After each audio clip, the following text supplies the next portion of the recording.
Halo sahabatku. Selamat datang kembali di channel Cerita Momo. Apa kabar kalian hari ini? Semoga selalu sehat dan dijauhkan dari orang-orang yang suka makan hati. Ya, pernah gak sih kalian ngerasain, udah berkorban mati-matian buat keluarga pasangan, malah dibalas air tuba, dikatain numpang, dihina fisik, bahkan diusir dari rumah yang sebenarnya kalian yang bayar? Waduh, kalau ada yang ngalamin, sabar ya. Karena hari ini Momin punya cerita yang bakal mewakili perasaan kalian. Judul cerita kita kali ini adalah Tagihan Terakhir untuk Bu Salma. Ini cerita tentang kesabaran Gista yang dibalas dengan penghinaan. Tapi tenang, endingnya bakal bikin kalian puas dan bilang, rasain loh. Tapi sebelum kita masuk ke drama panasnya, Momin mau minta dukungan kalian dulu nih biar channel ini makin semangat upload cerita seru lainnya. Jangan lupa tekan tombol like dan subscribe sekarang juga ya. Terus, yuk kita absen dulu biar makin akrab. Coba tulis nama, asal kota, dan ketik kata, hadir, di kolom komentar di bawah. Momin pengen tahu nih, sahabat cerita Momo hari ini paling jauh dari kota mana aja? Oke, udah siap ngeliat karma instan buat mertua yang sombong? Pasang sabuk pengaman emosi kalian, dan mari kita mulai ceritanya. Suara ketikan jemari di atas papan ketik laptop menjadi satu-satunya irama yang terdengar di ruang tengah rumah itu. Jam dinding sudah menunjukkan pukul 1 dini hari, namun mata Gista masih terpaku pada layar yang menyala terang. Di sekelilingnya, tumpukan paket pesanan pelanggan siap kirim menggunung rapi. Inilah rutinitas Gista setiap malam, mengelola bisnis toko daring yang menjadi tulang punggung ekonomi keluarga kecilnya. Sementara itu, dengkuran halus terdengar dari kamar sebelah, tempat suaminya, Syarif, terlelap pulas tanpa beban.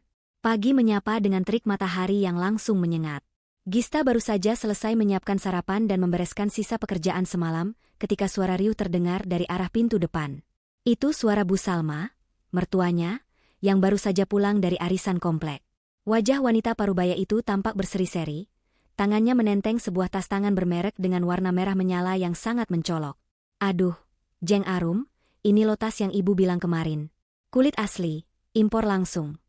Seru Bu Salma dengan suara yang sengaja dikeraskan, memastikan tetangga sebelah rumah bisa mendengarnya. Anak lanang ibu, si Syarif itu loh, memang paling tahu cara nyenengin orang tua. Katanya, Bu, beli aja yang paling mahal, biar ibu kelihatan berkelas. Gista yang sedang menyapu teras, hanya bisa menghela napas panjang. Hatinya mencelos mendengar kebohongan itu. Syarif?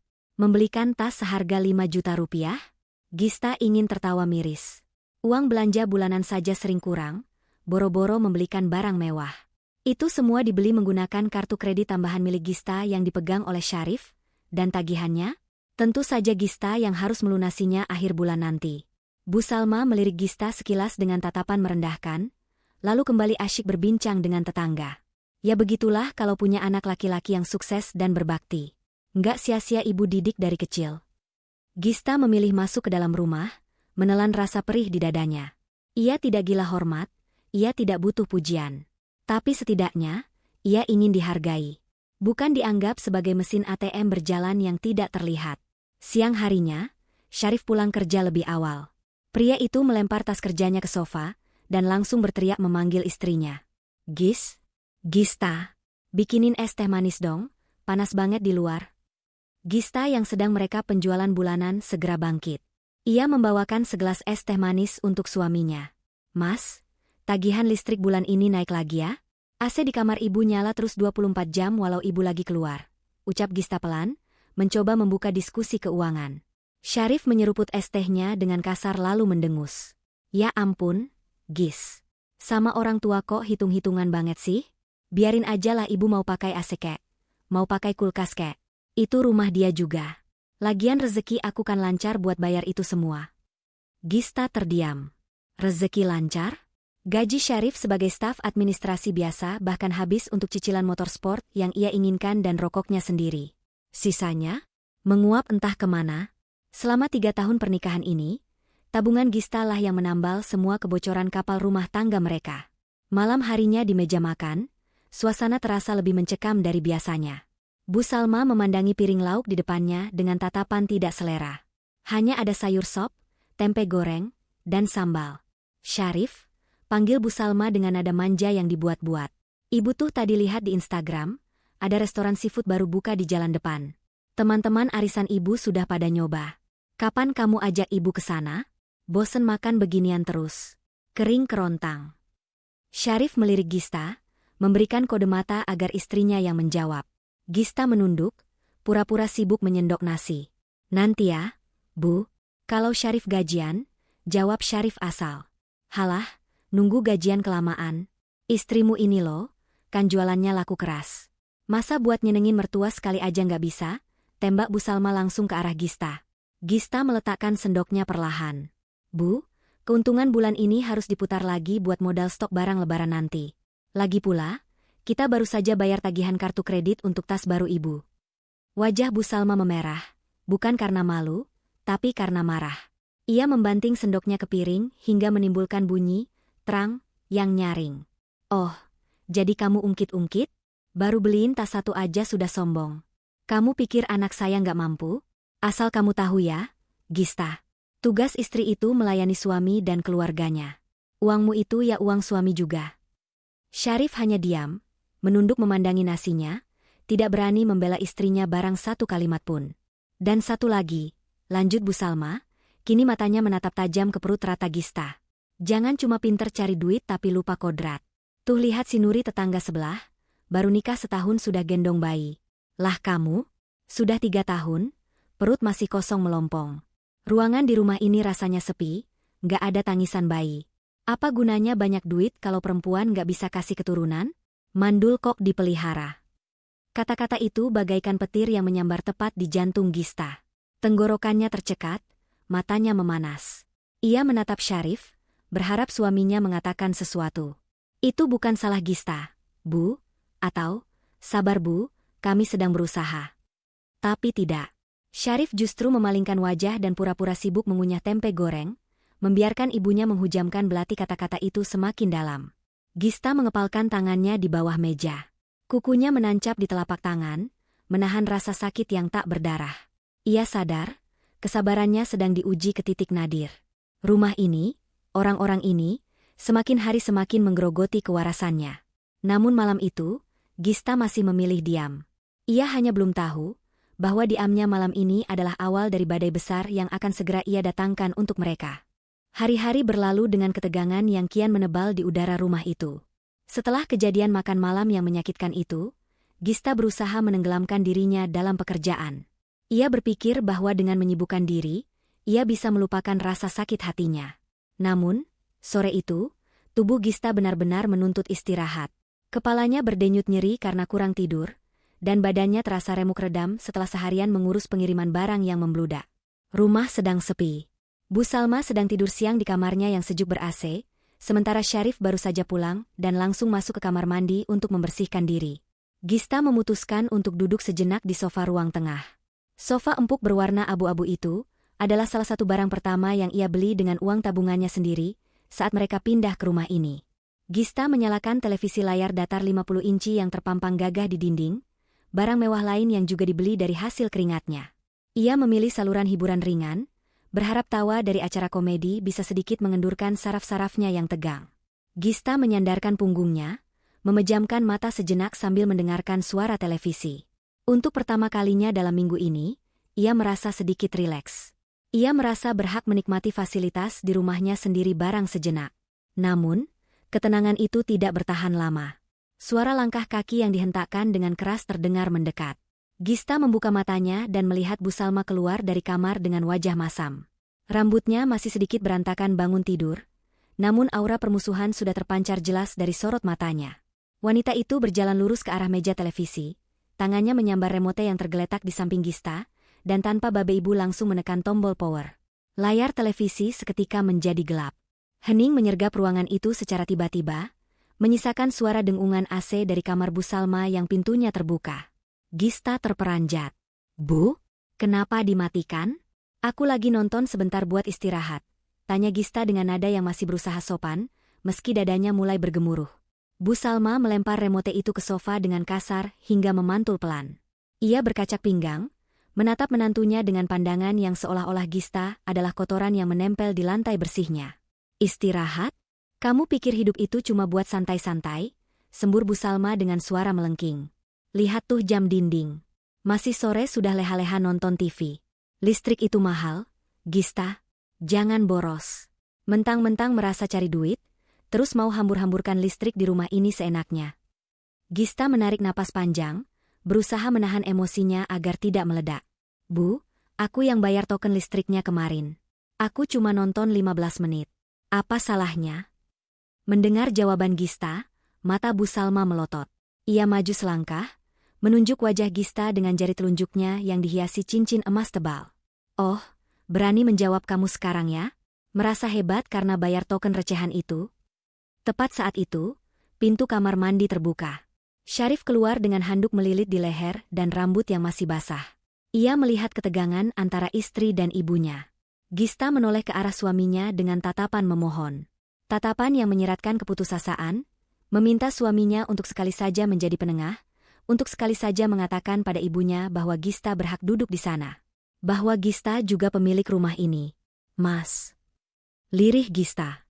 Syarif berhenti sejenak, melihat ibunya yang sedang murka dan istrinya yang tampak rapuh. Namun, alih-alih membela atau setidaknya melerai, Syarif justru membuang muka. Ia mengambil ponselnya dari atas meja makan, pura-pura sibuk mengecek pesan, seolah-olah ia tidak melihat dan tidak mendengar apapun yang terjadi di ruang tengah itu. Melihat respons anaknya yang pasif, Bu Salma merasa di atas angin.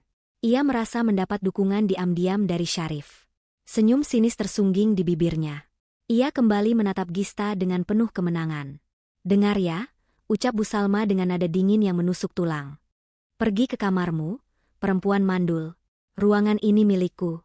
Rumah ini milik anak laki-lakiku. Kamu itu di sini cuma numpang.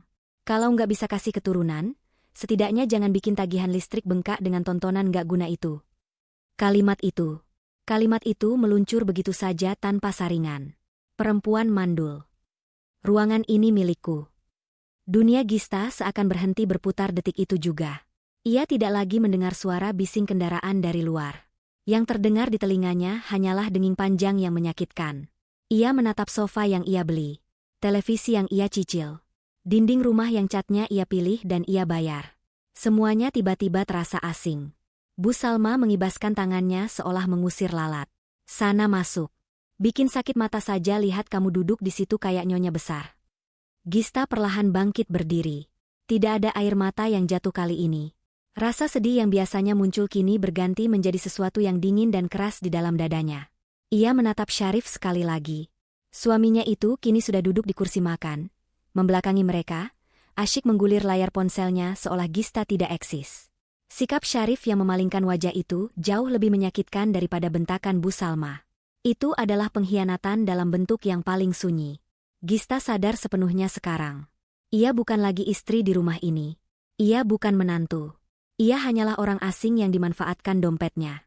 Tanpa mengucapkan sepatah kata pun, Gista membalikkan badan. Langkah kakinya terasa berat namun pasti menuju kamarnya. Bukan untuk menangis di bawah bantal seperti yang biasa ia lakukan dulu. Tidak. Kali ini berbeda. Saat tangan Gista menyentuh gagang pintu kamarnya, ia mendengar Bu Salma mendengus di belakangnya, bergumam kepada Syarif, gitu dong, harus tegas sama istri. Biar nggak ngelunjak. Gista menutup pintu kamar dengan pelan. Suara, klik, kunci pintu terdengar nyaring di keheningan kamar. Ia bersandar di balik pintu, menatap sekeliling ruangan yang selama 3 tahun ini menjadi saksi bisu pengorbanannya. Tatapannya jatuh pada koper hitam di atas lemari pakaian. Koper yang sudah lama berdebu karena tidak pernah dipakai liburan. Sebuah keputusan besar telah diambil. Bukan dengan teriakan, bukan dengan pertengkaran, tapi dengan keheningan yang mematikan. Besok, rumah ini akan mendapatkan kejutan yang sesungguhnya. Di balik pintu kamar yang terkunci rapat, Gista berdiri mematung. Hening. Tidak ada isak tangis yang pecah, tidak ada air mata yang tumpah membasahi pipi. Rasa sakit yang tadi menghunjam jantungnya perlahan bermetamorfosis menjadi sebuah ketenangan yang dingin dan menakutkan. Kalimat, ruangan ini milikku, yang diucapkan Bu Salma masih terngiang. Namun kini kalimat itu bukan lagi sebuah hinaan, melainkan sebuah sinyal kebebasan. Gista bergerak cepat. Ia menarik kursi kayu ke dekat lemari, memanjatnya sedikit untuk menjangkau koper hitam berukuran sedang yang tersimpan di bagian paling atas. Debu tipis menyelimuti koper itu, simbol dari liburan dan perjalanan yang selalu tertunda, karena uangnya selalu dialihkan untuk memenuhi gengsi mertua. Gista menurunkan koper itu, membersihkannya dengan sekali usap, lalu membukanya lebar-lebar di atas kasur. Ia tidak memasukkan banyak pakaian.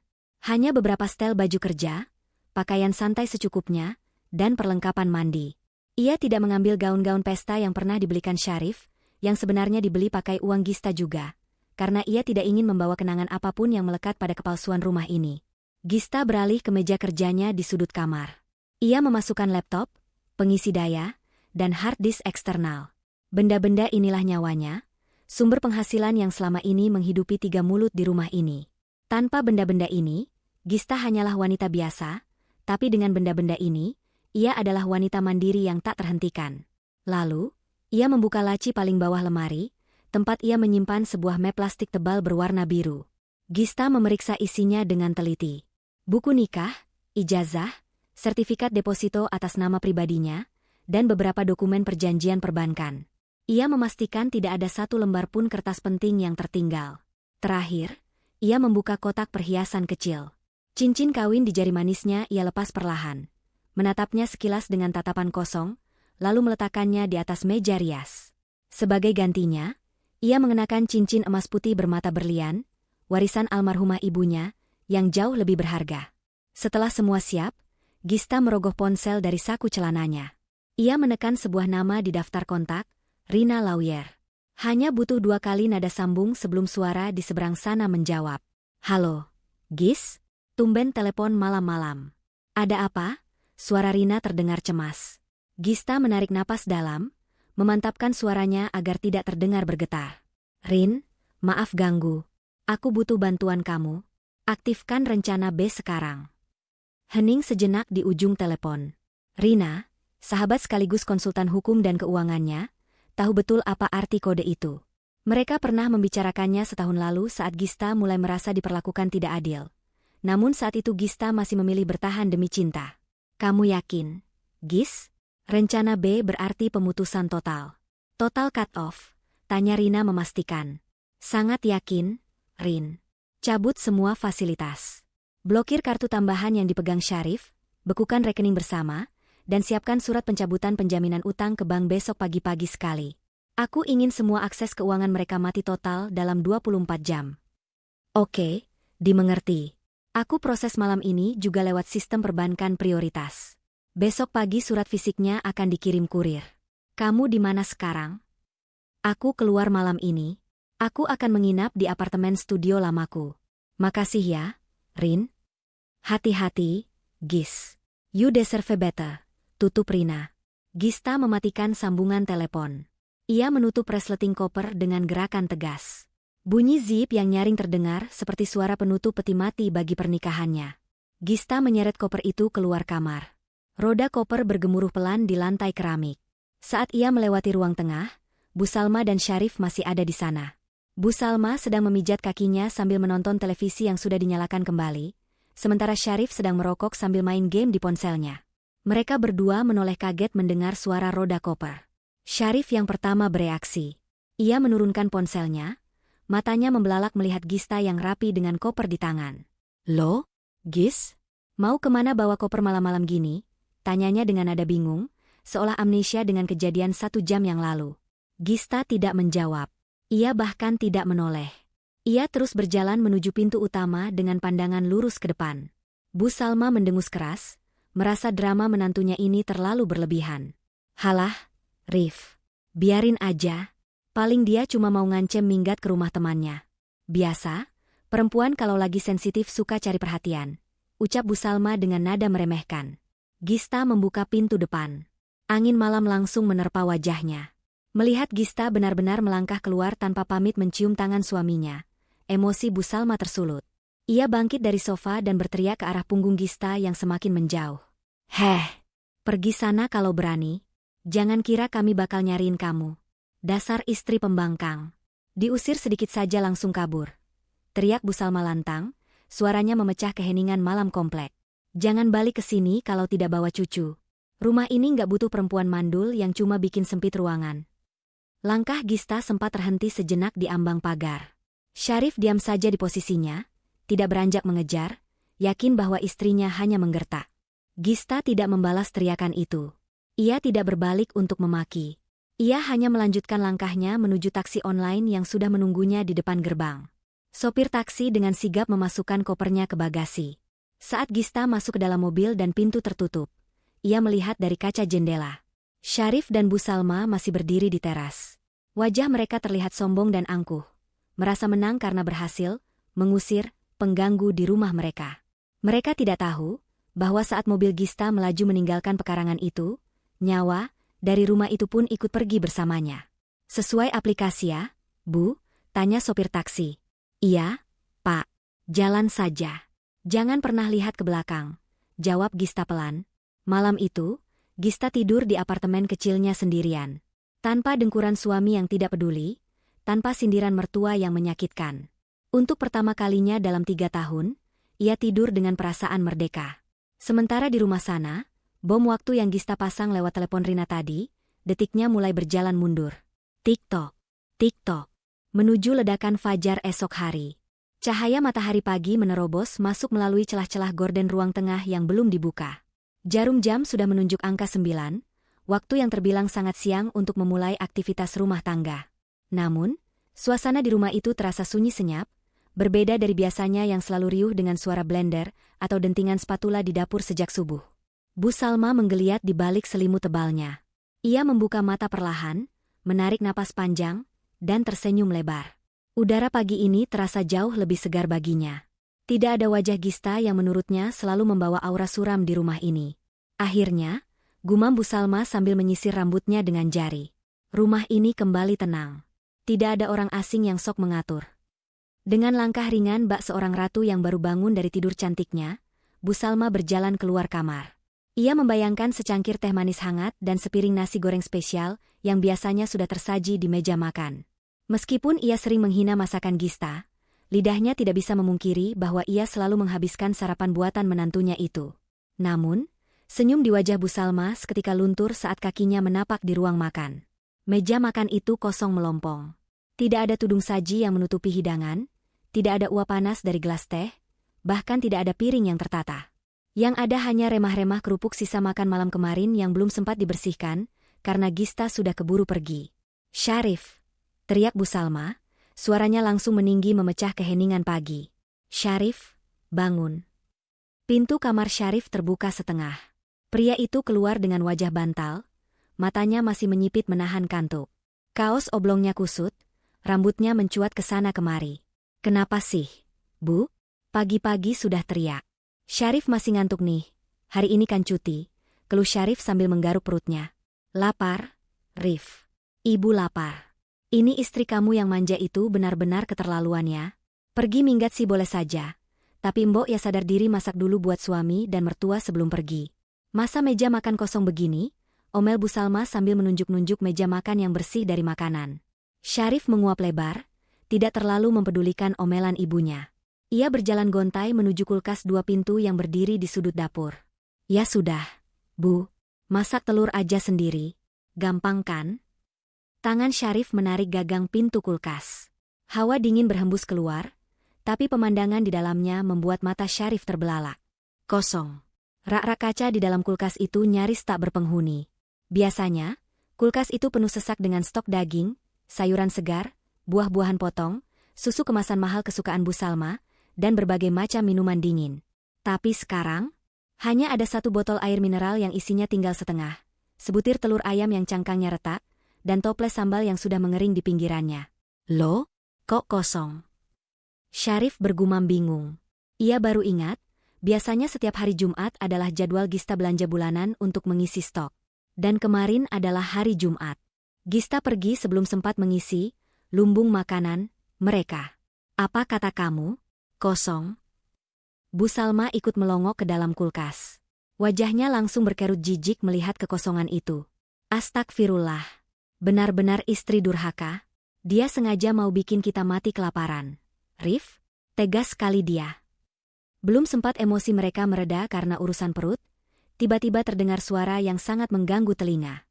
Tuit tuit tuit tuit. Suara alarm token listrik. Nadanya konstan, nyaring, dan memburu. Tanda bahwa daya listrik di rumah itu sudah masuk ke level kritis. Bu Salma menutup telinganya. Aduh, matikan suara itu, Rif. Berisik sekali. Kepala ibu jadi pusing mendengarnya. Syarif mendengus kesal.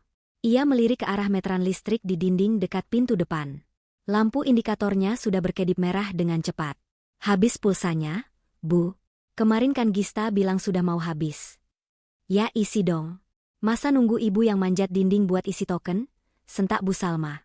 Syarif merogoh saku celananya, mencari ponsel. Dengan gerakan malas, ia membuka aplikasi perbankan di ponselnya. Namun, jempolnya terhenti di atas layar. Ia ingat saldo di rekening pribadinya tinggal Rp200.000, sisa uang jajan bulan ini.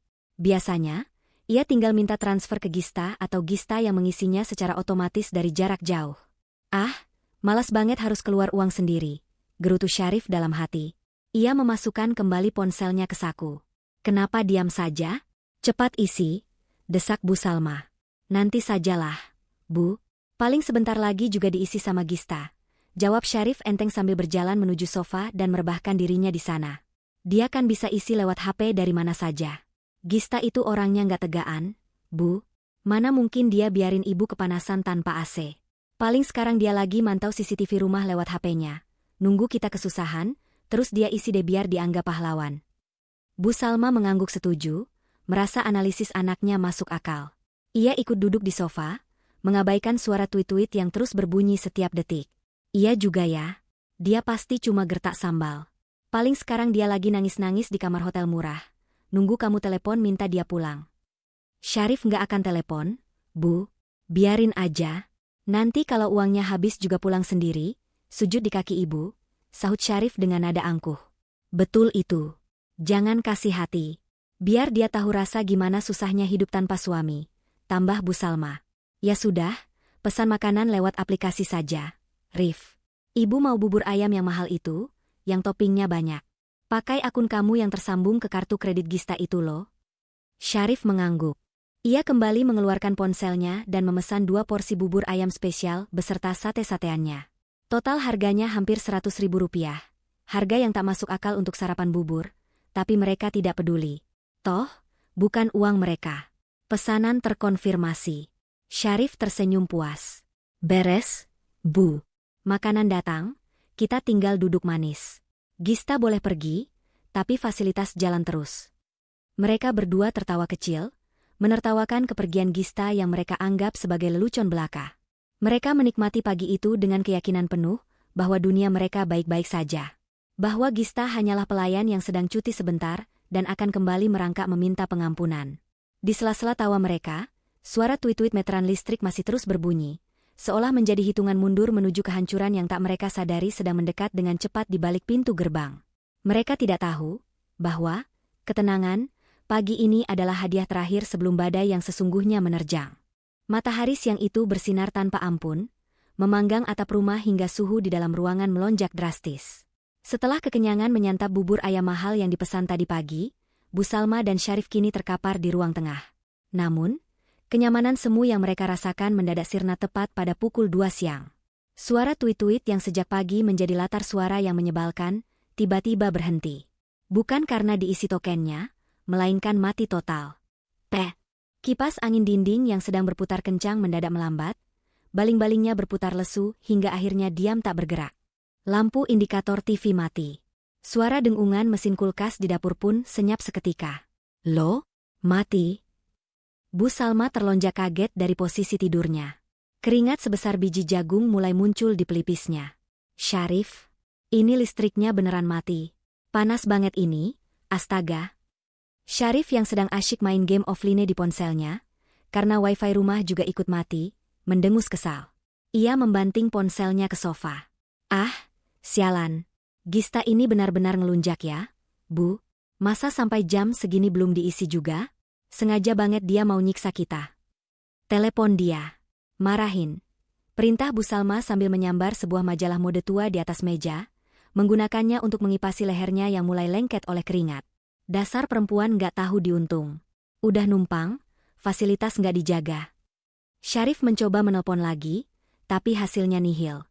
Nomor Gista tidak aktif. Rasa gerah bercampur emosi membuat suasana rumah itu semakin panas, melebihi suhu udara di luar. Di tengah omelan Bu Salma yang tiada henti mengutuk menantunya, tiba-tiba terdengar suara yang mengejutkan mereka berdua. DUG. DUG. DUG. Suara gedoran di pintu pagar depan terdengar sangat keras dan tidak sabaran. Bukan ketukan tamu yang sopan, melainkan hantaman yang seolah menuntut perhatian segera. Syarif dan Bu Salma saling pandang.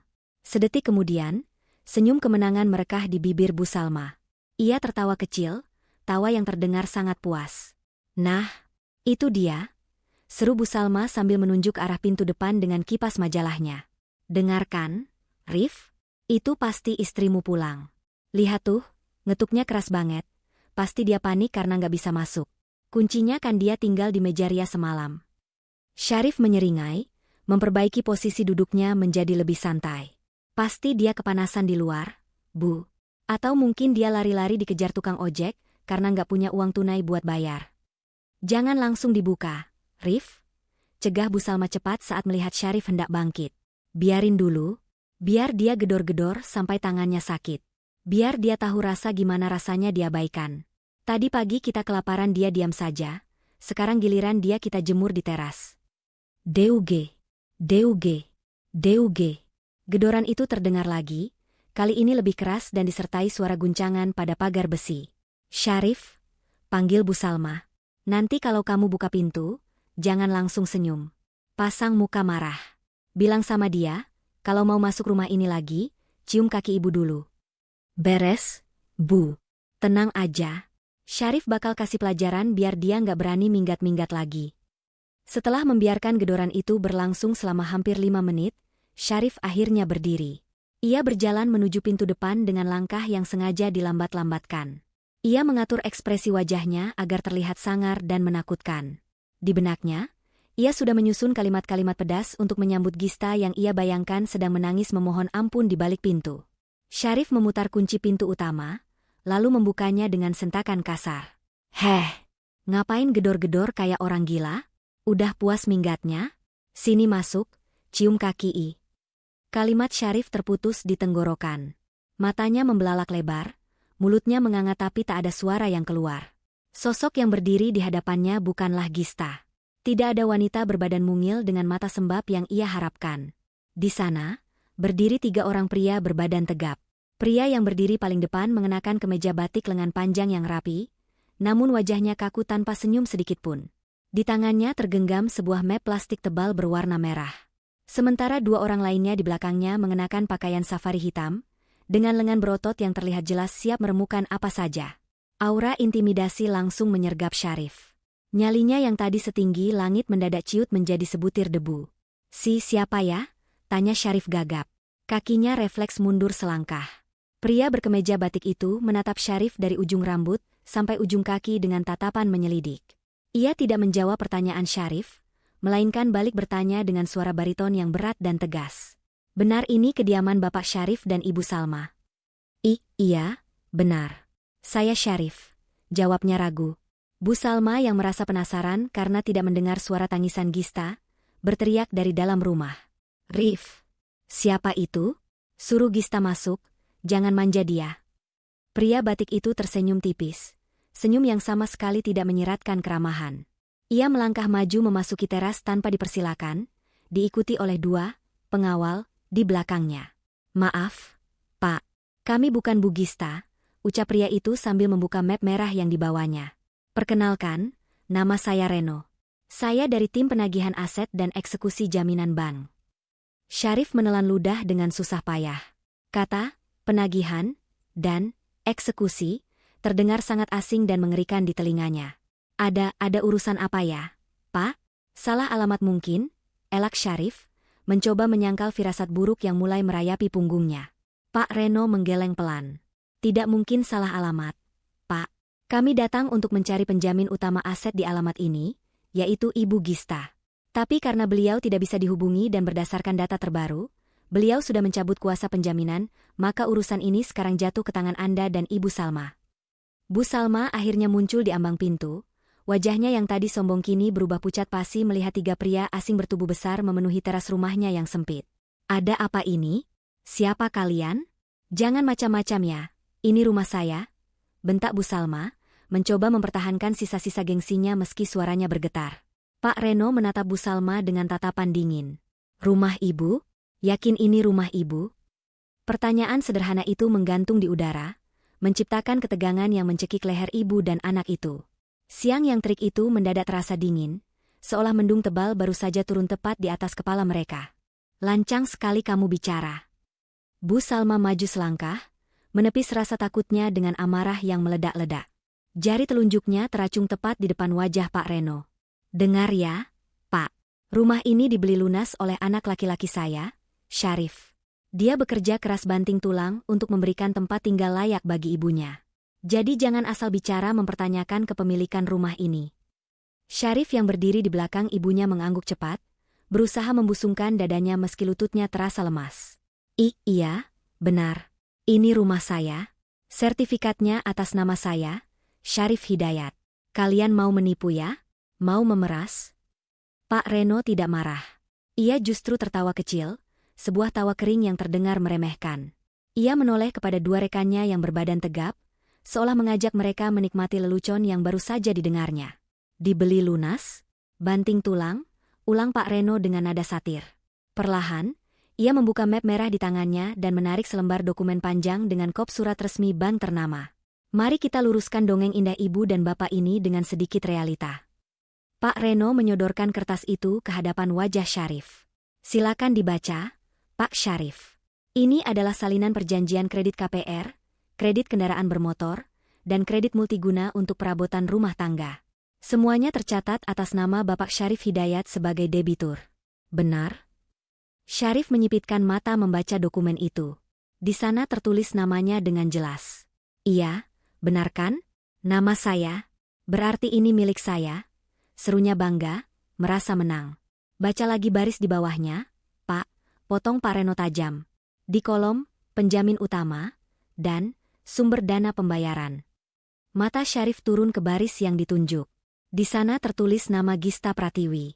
Selama 3 tahun ini, Pak Reno mulai menjelaskan dengan nada seperti guru yang sedang mengajari murid bodoh, cicilan rumah mewah ini sebesar 8 juta per bulan. Cicilan mobil sport Bapak 5 juta per bulan. Dan cicilan kartu kredit untuk gaya hidup Ibu Salma rata-rata 10 juta per bulan.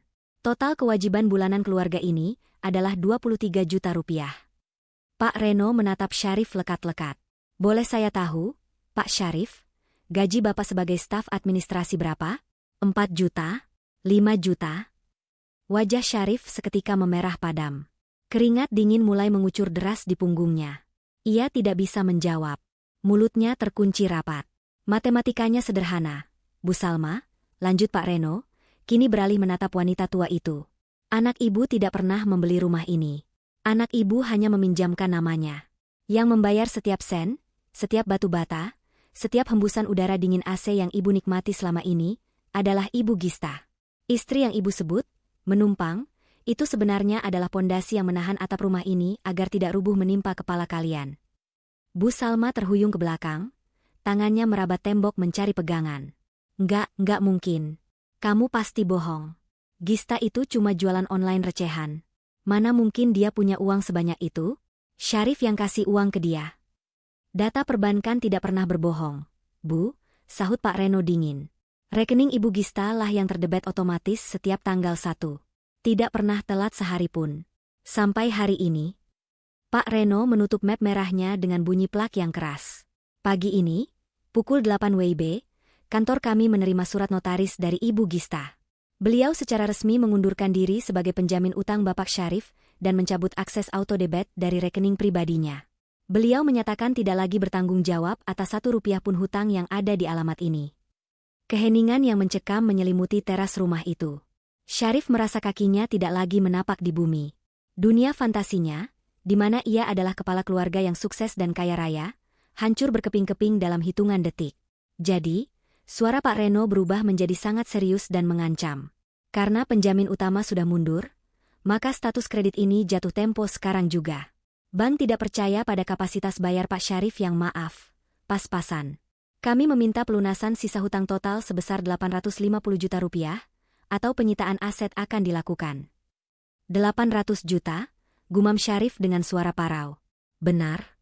Dan karena Ibu Salma tadi berteriak lantang, ruangan ini milikku. Maka silakan Ibu buktikan kepemilikan itu dengan membayar tagihannya. Kalau tidak bisa bayar, maka ruangan ini, detik ini juga, kembali menjadi milik bank. Bu Salma menatap nanar ke arah rumah di belakangnya. Rumah yang selalu ia banggakan di depan teman-teman arisannya. Rumah tempat ia mengusir Gista dengan sombongnya. Ternyata, tanpa Gista, rumah ini hanyalah tumpukan hutang.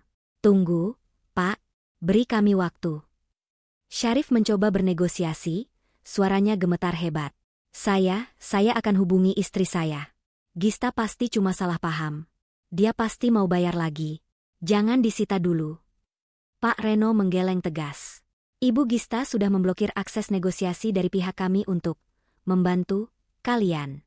Instruksinya jelas, tagih ke pemakai, atau angkut barangnya. Pak Reno melirik jam tangannya yang mewah. Kalian punya waktu 1 jam untuk mengosongkan barang-barang pribadi. Setelah itu, tim eksekusi barang bergerak akan masuk mengambil apa yang menjadi jaminan. TV, kulkas, sofa, dan mobil di garasi. Semuanya. Nggak bisa gitu dong. Bu Salma menjerit histeris. Itu barang-barang saya. Saya yang pilih warnanya. Saya yang pakai setiap hari. Ibu yang pakai, tapi Gista yang bayar, potong Pak Reno telak. Dan karena Gista sudah berhenti bayar, maka barang itu bukan milik ibu lagi. Pak Reno memberi isyarat pada 2 anak buahnya. Mereka maju mendekat ke pintu, bersiap-siap. 1 jam, Pak Syarif, Bu Salma. Waktu berjalan dari sekarang. Saran saya, jangan buang waktu untuk menangis. Mulailah mengepak baju, karena malam ini kalian tidak akan tidur di sini lagi. Syarif jatuh terduduk di lantai teras. Kakinya benar-benar lumpuh. Ia menatap ibunya, berharap ada keajaiban. Tapi Bu Salma sendiri sudah pucat pasi seperti mayat hidup. Mulutnya komat-kamit menyebut nama Gista, bukan dengan doa, tapi dengan kutukan yang bercampur penyesalan mendalam. Di kejauhan, awan hitam mulai berkumpul, seolah alam semesta pun setuju bahwa hari penghakiman bagi keluarga ini telah tiba. 1 jam. 60 menit. Waktu yang biasanya terasa lama saat menunggu antrean, kini terasa secepat kedipan mata bagi Syarif dan Bu Salma. Panik bukan lagi kata yang tepat untuk menggambarkan suasana di ruang tengah itu, ini adalah kekacauan total. Bu Salma mondar-mandir di ruang tamu seperti setrika panas, tangannya meremas-remas ujung daster batiknya. Keringat bercucuran membasahi wajahnya yang penuh bedak, membuatnya luntur tak karuan. Syarif, cepat lakukan sesuatu. Jangan cuma bengong, jerit Bu Salma histeris. Suaranya melengking tinggi, membuat 2 orang berbadan tegap yang menjaga pintu depan menoleh dengan tatapan datar. Telepon istrimu itu. Bilang ibu sakit, bilang ibu mau mati. Biar dia merasa bersalah dan cepat transfer uang. Pokoknya ibu nggak mau tahu, orang-orang seram ini harus pergi sebelum tetangga lihat. Syarif yang duduk gemetar di sofa, tangannya sibuk menekan layar ponsel dengan frustrasi. Jempolnya menekan ikon kontak bernama, istriku, untuk yang ke-10 kalinya dalam 5 menit terakhir. Nggak bisa, Bu, nggak nyambung, teriak Syarif putus asa. Ia menempelkan ponsel ke telinganya, berharap mendengar suara lembut Gista. Tapi yang terdengar hanyalah suara operator yang dingin dan tanpa emosi, nomor yang Anda tuju sedang sibuk. Cobalah beberapa saat lagi. Coba pakai WhatsApp. Kirim pesan suara. Nangis kalau perlu. Desak Bu Salma sambil mengguncang bahu anaknya kasar. Syarif membuka aplikasi pesan instan itu. Namun, harapannya seketika hancur lebur. Foto profil Gista yang biasanya bergambar wajah tersenyum manis kini hilang, berganti menjadi siluet abu-abu kosong. Status online-nya tidak terlihat. Centang 1. Abu-abu. Diblokir, Bu. Semuanya diblokir. Lirih Syarif, wajahnya memucat seperti kain kafan. Instagram, Facebook, WhatsApp, telepon biasa. Gista benar-benar memutus akses ke saya. Dasar perempuan ular. Maki Bu Salma sambil menghentakkan kakinya ke lantai. Berani-beraninya dia blokir suami sendiri. Kurang ajar. Ini pasti dia rencanakan. Dia mau membunuh kita pelan-pelan. Di sudut ruangan, Pak Reno masih berdiri tenang sambil melihat jam tangannya. Sisa 45 menit, Pak Syarif. Saya belum melihat ada inisiatif pembayaran. Apakah Bapak mau membayar lewat mobile banking sekarang? Mumpung saya bawa mesin EDC. Mata Syarif berbinar sedikit. Ia teringat sesuatu. Dompetnya. Ia merogoh saku belakang celananya dan mengeluarkan dompet kulit berwarna coklat. Dengan tangan gemetar, ia menarik sebuah kartu kredit berwarna hitam mengkilap. Kartu platinum. Kartu sakti yang selama ini ia banggakan di depan teman-teman tongkrongannya, kartu yang selalu sukses digesek untuk mentraktir makan malam mewah atau membeli gadget terbaru. Saya bayar dendanya dulu, seru Syarif dengan napas memburu. Ia bangkit dan menghampiri Pak Reno. Berapa minimal yang harus saya bayar biar kalian pergi dari sini hari ini? 10 juta? 20 juta? Gesek saja kartu ini. Syarif menyodorkan kartu itu dengan penuh harap. Dalam pikirannya, kartu ini adalah penyelamat. Limitnya ratusan juta, dan selama ini tidak pernah gagal. Gista selalu memastikan tagihannya lunas setiap bulan.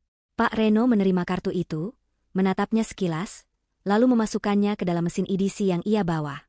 Syarif menahan napas. Bu Salma berhenti mondar-mandir, matanya terpaku pada mesin kecil di tangan Pak Reno. Detik-detik yang menentukan nasib mereka. Pak Reno menekan nominal, lalu meminta Syarif memasukkan PIN. Syarif menekan 6 digit angka dengan cepat. Processing. Tulisan itu muncul di layar kecil. Hening. Hanya suara napas Syarif yang terdengar menderu. BF. Layar mesin itu berubah warna menjadi merah. Sebuah struk kecil keluar perlahan. Pak Reno merobeknya dan membacanya dengan suara lantang. Decline. Kartu dibekukan. Syarif terbelalak. Apa? Nggak mungkin. Coba lagi. Mungkin sinyalnya jelek.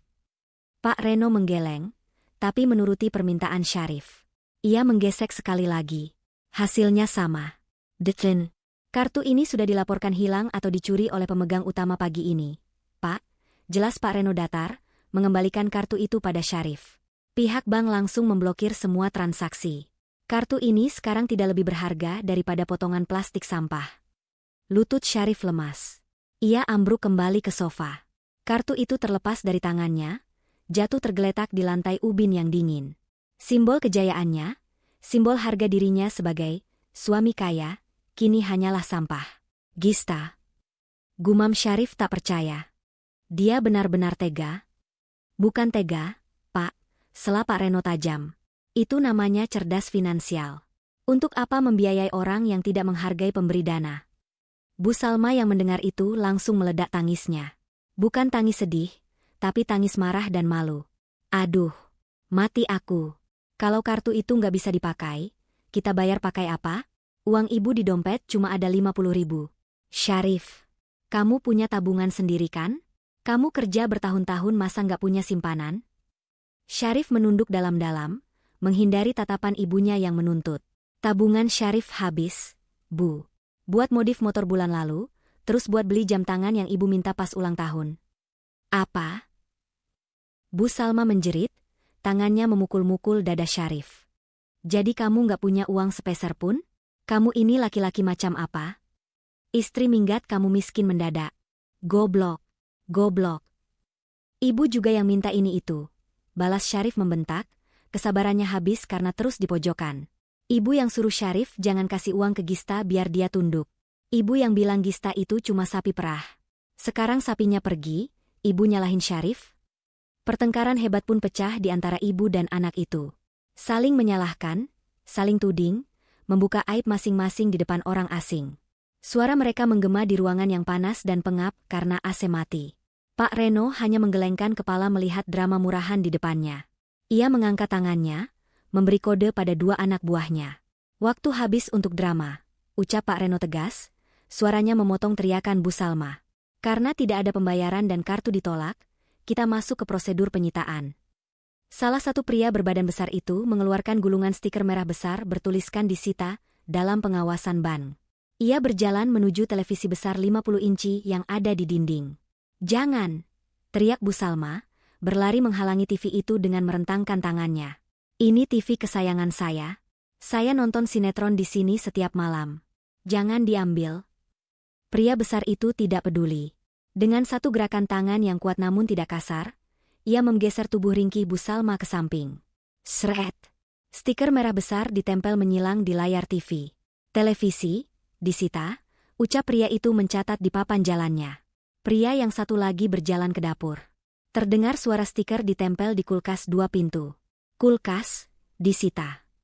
Sofa yang Bapak duduki, harap minggir, kata Pak Reno pada Syarif. Syarif, dengan wajah yang sudah tidak berbentuk lagi karena malu dan takut, terpaksa berdiri. Stiker merah ditempel di sandaran sofa kulit mahal itu. Dalam sekejap, rumah yang tadinya mewah itu berubah menjadi lautan stiker merah. Setiap barang yang memiliki nilai, setiap benda yang menjadi kebanggaan Bu Salma saat pamer ke tetangga, kini memiliki cap sebagai barang sitaan.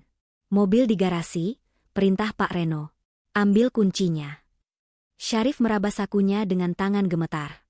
Kunci mobil sport yang menjadi identitas kelaki-lakiannya itu terasa berat sekali untuk dilepaskan. Pak, tolong Pak. Syarif memohon, air mata mulai menggenang di pelupuk matanya. Kalau mobil diambil, saya kerja naik apa? Ibu kalau sakit ke dokter naik apa? Naik angkot, Pak. Seperti orang biasa yang tidak punya hutang. Jawab Pak Reno dingin sambil menyambar kunci itu dari tangan Syarif. Suara mesin mobil yang dinyalakan di garasi terdengar menderu. Suara yang biasanya membuat Syarif bangga, kini terdengar seperti suara perpisahan yang menyakitkan. Mobil itu mundur perlahan keluar dari garasi, dibawa oleh salah satu anak buah Pak Reno. Syarif dan Bu Salma berdiri kaku di tengah ruang tamu yang kini penuh stiker merah. Mereka tidak punya uang, tidak punya kendaraan, dan sebentar lagi tidak punya atap. Fasilitas yang selama ini mereka anggap hak, telah dicabut sampai ke akar-akarnya. Mobil tim penagih utang itu sudah lama menghilang dari pandangan, membawa serta satu-satunya kendaraan yang tersisa di garasi. Namun, jejak kehancuran yang mereka tinggalkan masih terasa begitu nyata. Di dalam rumah yang kini remang-remang karena matahari mulai terbenam, stiker-stiker merah bertuliskan, dalam pengawasan, menyala seperti mata setan yang mengawasi dari setiap sudut. Di layar TV, di pintu kulkas, di sandaran sofa, bahkan di mesin cuci di belakang. Rumah mewah itu kini tak ubahnya seperti gudang barang rongsokan yang menunggu diangkut. Syarif duduk bersila di lantai ruang tengah yang dingin. Sofa empuk miliknya sudah tidak boleh diduduki sembarangan karena segel merah itu. Ia menatap nanar ke arah ponselnya. Baterainya tinggal 15%, dan ia tidak bisa mencasnya karena listrik mati total. Powerbank ada di dalam tas kerja yang tertinggal di mobil yang baru saja disita. Panas. Rintih Bu Salma. Ia berbaring di karpet tipis, mengibaskan secari kardus bekas ke wajahnya.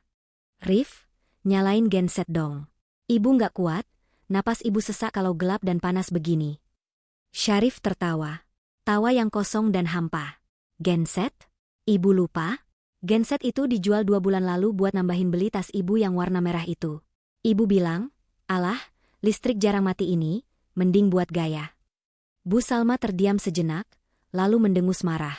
Ya kamu sebagai kepala rumah tangga harusnya mikir. Jangan nurut-nurut aja. Sekarang lihat, ibu menderita begini. Langit di luar semakin gelap. Tanpa lampu yang menyala, bagian dalam rumah itu perlahan tertelan kegelapan pekat. Hanya cahaya bulan samar yang masuk dari jendela, menciptakan bayangan-bayangan menyeramkan dari perabotan yang ditempeli stiker. Nyamuk mulai berdatangan, mendengung lapar di telinga mereka, seolah tahu ada 2 manusia yang sedang tidak berdaya di sana. Lapar. Keluh Bu Salma lagi.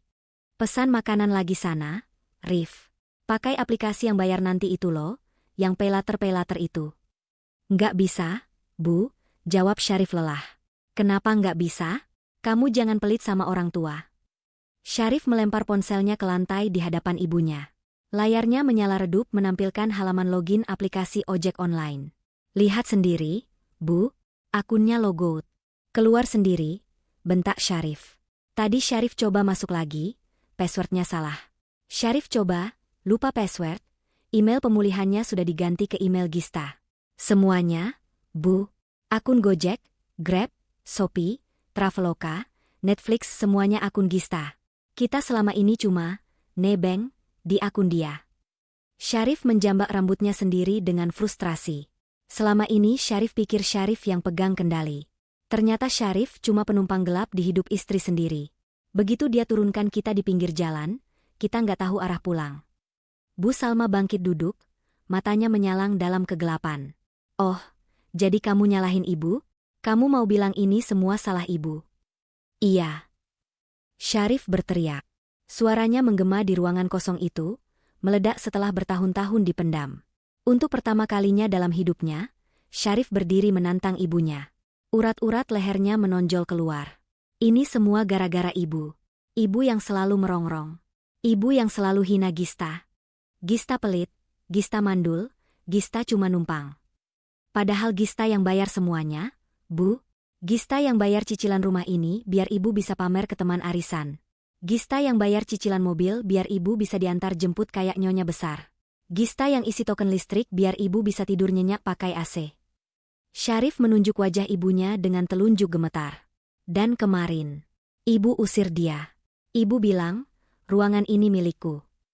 Hah, ruangan ini milik Bang, Bu, dan tanpa Gista, kita cuma gelandangan yang numpang berteduh. Kurang ajar kamu, Syarif. Bu Salma memekik, tangannya melayang menampar pipi anaknya. Plah, suara tamparan itu terdengar nyaring. Pipi Syarif terasa panas, tapi rasa sakit di hatinya jauh lebih perih. Berani kamu bentak ibu? Ibu yang melahirkan kamu.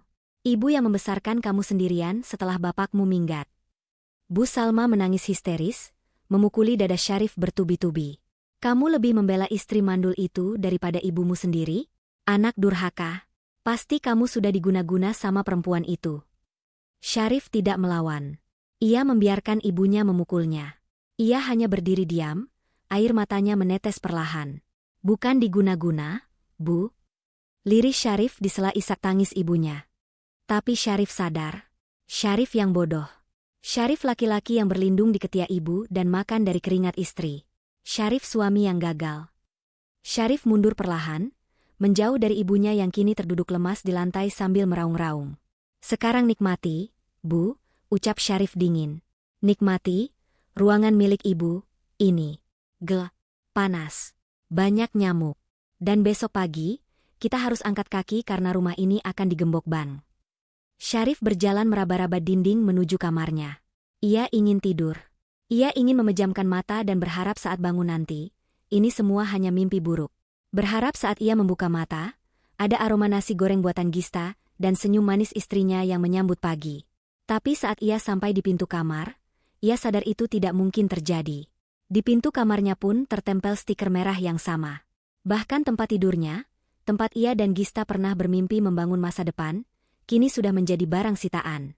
Malam itu, di dalam rumah mewah yang gelap gulita di kawasan elit, terdengar suara tangisan dua orang manusia yang saling menyalahkan. Perut mereka perih karena lapar, kulit mereka bentol digigit nyamuk. Tapi yang paling sakit adalah kenyataan yang menghantam ulu hati.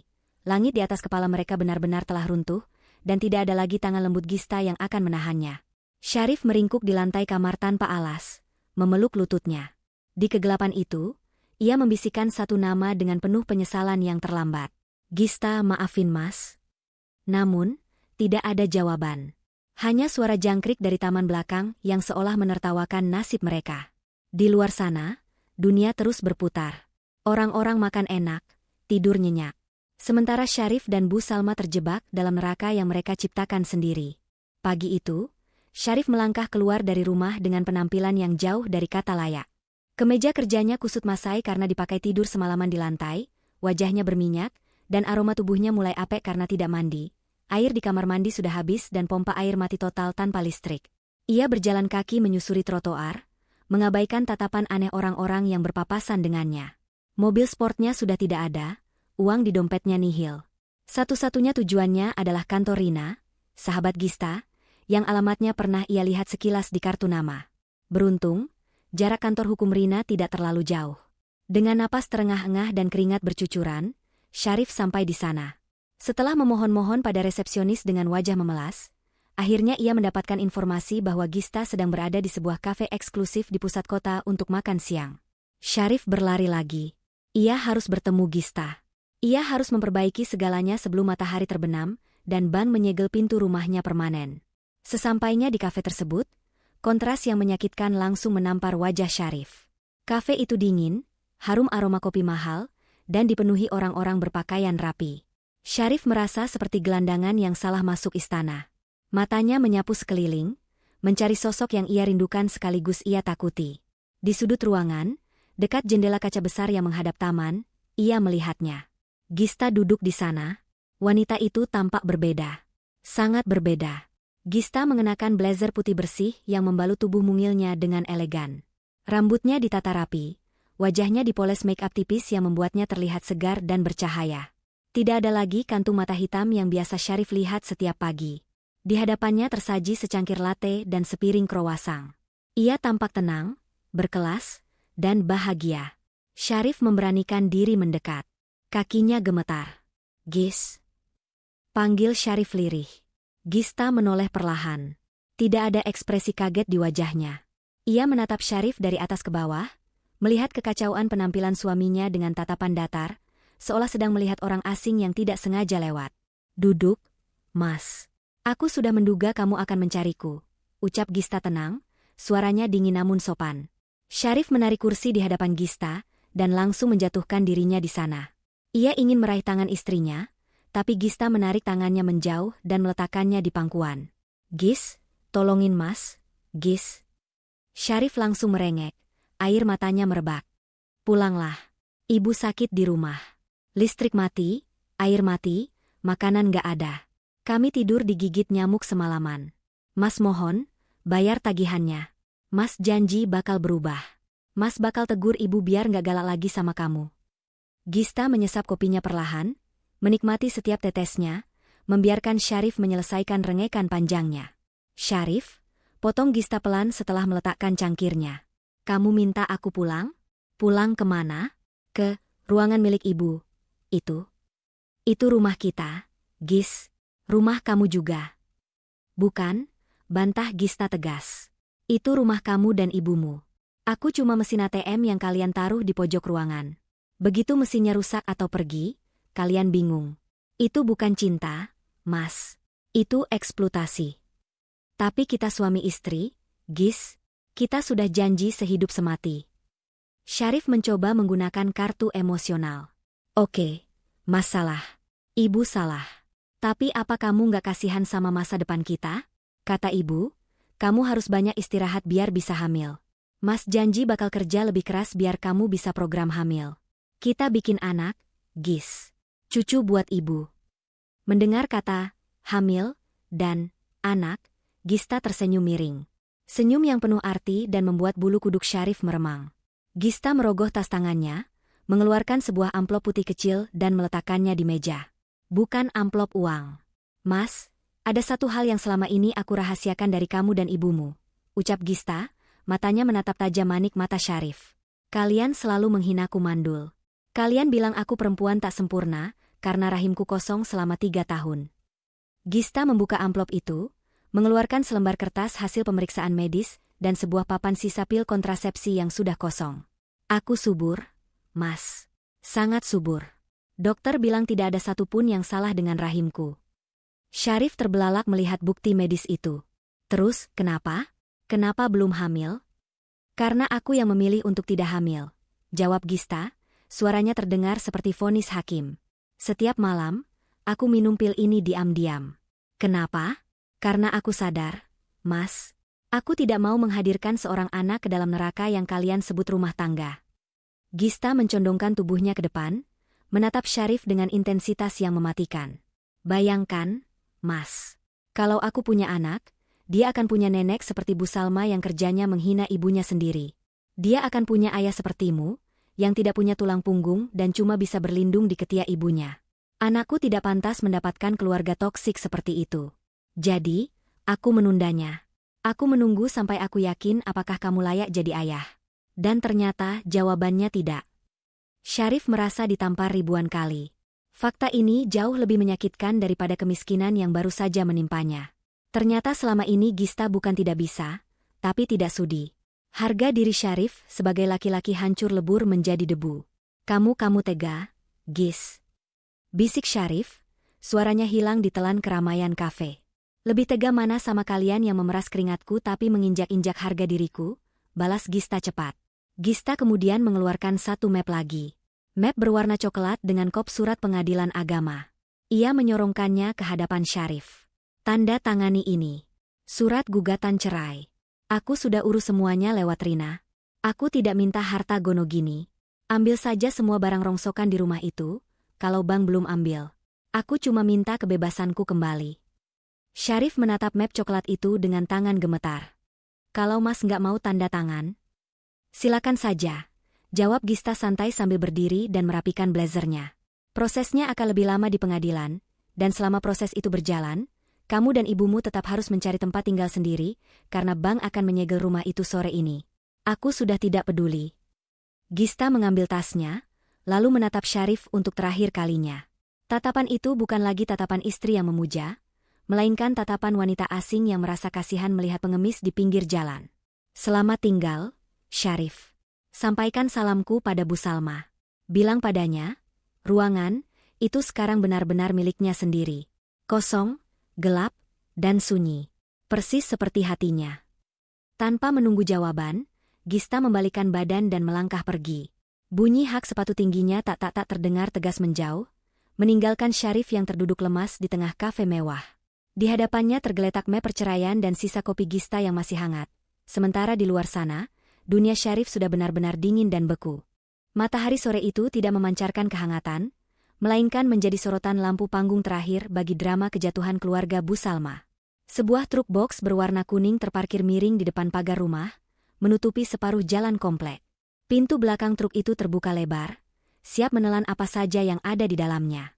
Syarif berjalan gontai memasuki pekarangan rumahnya sendiri. Langkahnya berat, seolah kakinya dipasungi besi. Di tangannya, map coklat berisi gugatan cerai dari Gista, ia remas kuat-kuat hingga lecek. Pemandangan di hadapannya membuat lututnya benar-benar kehilangan tenaga. Rumah itu sudah bukan lagi rumah. Pintu utamanya terbuka lebar tanpa penjagaan. Di ruang tamu, Pak Reno berdiri memegang papan jalan, mencentang daftar barang satu persatu dengan ketukan pena yang ritmis. Sementara itu, para kuli panggul berseragam biru sibuk mengangkut harta benda kebanggaan Bu Salma. "Awas, hati-hati. Itu sofa kulit asli Italia," teriak Bu Salma. Namun, teriakan itu tidak memiliki wibawa lagi. Bu Salma tidak berdiri dengan angkuh seperti biasa. Wanita paruh baya itu kini duduk bersimpuh di lantai teras yang berdebu. Rambutnya aut-autan, wajahnya kusam tanpa make-up, dan di tangannya ia memegang kipas anyaman bambu butut, satu-satunya benda yang tidak mau disita ban karena tak bernilai harganya. Syarif melihat sofa abu-abu tempat ia biasa malas-malasan diangkat oleh dua orang berotot melewati ibunya. Bu Salma mencoba menggapai kaki sofa itu, menangis meraung-raung. "Jangan Aan. Itu tempat duduk saya. Saya mau duduk di mana kalau itu diambil?" ratap Bu Salma. "Minggir, Bu. Jangan menghalangi kerja petugas," ucap salah satu kuli itu datar, terus berjalan menuju truk tanpa mempedulikan air mata Bu Salma. Menyusul di belakangnya, televisi 50 inci, kulkas 2 pintu yang kini kosong melompong, hingga lemari pajangan kristal, semuanya diangkut keluar. Tetangga-tetangga komplek mulai berkerumun di depan pagar. Jeng Arum dan ibu-ibu arisan lainnya yang dulu sering dipameri tas baru oleh Bu Salma, kini berdiri menonton dengan tatapan campur aduk. Ada yang kasihan, tapi lebih banyak yang berbisik-bisik mencibir. "Tuh kan, apa saya bilang. Gayanya si selangit, ternyata hutang semua," bisik Jeng Arum cukup keras hingga terdengar ke telinga Bu Salma. Bu Salma menunduk dalam-dalam, menutupi wajahnya dengan kipas butut itu. Rasa malunya sudah tak tertanggung lagi. Harga dirinya yang selama ini ia bangun setinggi langit, runtuh seketika menjadi puing-puing hinaan. Syarif menghampiri ibunya, lalu duduk berjongkok di sebelahnya. "Bu," panggil Syarif parau. Bu Salma menoleh. Matanya bengkak. "Syarif, mana Gista? Kamu sudah ketemu dia kan? Dia pasti mau bayarkan? Bilang sama orang-orang ini suruh turunkan barang-barang ibu." Syarif menggeleng lemah. Ia meletakkan map coklat lecek itu di pangkuan ibunya. "Gista nggak akan datang, Bu." Dia menggugat cerai Syarif. "Dia sudah pergi. Selamanya." Bu Salma ternganga melihat map itu. Harapan terakhirnya padam. "Jadi, kita benar-benar miskin?" Belum sempat Syarif menjawab, Pak Reno keluar dari dalam rumah. Ia membawa palu dan paku, serta sebuah papan pelang berbahan seng. Dengan gerakan cekatan, ia memanjat pagar besi rumah itu. Tok, tok, tok. Suara palu yang menghantam paku terdengar seperti vonis hukuman mati. Dalam sekejap, sebuah pelang besar berwarna merah putih terpasang kokoh di pagar. Tulisan di pelang itu terbaca jelas dari jarak 10 meter. "Tanah dan bangunan ini dalam penguasaan Ban dijual lelang." "Tugas kami selesai," ucap Pak Reno sambil menepuk-nepuk debu di tangannya. Ia menatap Syarif dan Bu Salma yang terduduk di teras, seperti dua onggokan sampah yang tertinggal. "Sesuai prosedur, kunci rumah sudah kami ganti silindernya barusan. Kalian dilarang masuk kembali ke dalam bangunan. Barang-barang pribadi kalian, baju dan dokumen, sudah kami masukkan ke dalam 2 kardus mie instan itu." Pak Reno menunjuk 2 kardus coklat lusuh yang tergeletak di pojok teras. Itulah sisa harta mereka. Dari rumah mewah, mobil sport, dan gaya hidup glamor, kini hidup mereka hanya muat dalam 2 kardus bekas. Silakan tinggalkan area ini sebelum matahari terbenam sepenuhnya, atau kami panggil satpam komplek untuk pengusiran paksa. Tutup Pak Reno dingin, lalu naik ke mobil operasionalnya dan pergi mengikuti truk box kuning itu. Hening. Hanya suara angin sore yang menerbangkan debu di halaman. Tiba-tiba, sebuah mobil sedan hitam mengkilap melintas pelan di depan rumah. Kaca jendela belakangnya terbuka setengah. Syarif mendongak. Jantungnya berdegup kencang. Ia mengenali mobil itu. Itu taksi premium bandara. Di dalamnya, terlihat siluet Gista. Wanita itu mengenakan kacamata hitam, duduk bersandar dengan nyaman sambil memegang tiket pesawat di tangannya. Gista menoleh sekilas ke arah rumah itu, melihat plang, dijual, melihat rumah yang gelap gulita, dan melihat mantan suami serta mertuanya yang duduk merana di samping kardus bekas. Syarif berdiri, hendak berteriak memanggil, "Gista!" Namun Gista tidak berhenti. Ia bahkan tidak menurunkan kacanya lebih rendah. Ia hanya menaikkan kaca jendela itu perlahan sampai tertutup rapat, memutus kontak mata terakhir mereka. Mobil itu melaju mulus, meninggalkan debu tipis yang menerpa wajah Syarif, membawa Gista menuju kehidupannya yang baru, liburan ke Eropa yang selama ini hanya jadi angan-angan karena uangnya habis diperas mertua. Syarif kembali jatuh terduduk. Ia menatap Bu Salma yang kini menangis tanpa suara, memeluk kardus mie instan berisi baju-baju daster lamanya. "Ruangan ini milik ibu." Gumam Syarif mengulang kalimat ibunya tempo hari dengan nada getir. "Sekarang, ibu benar.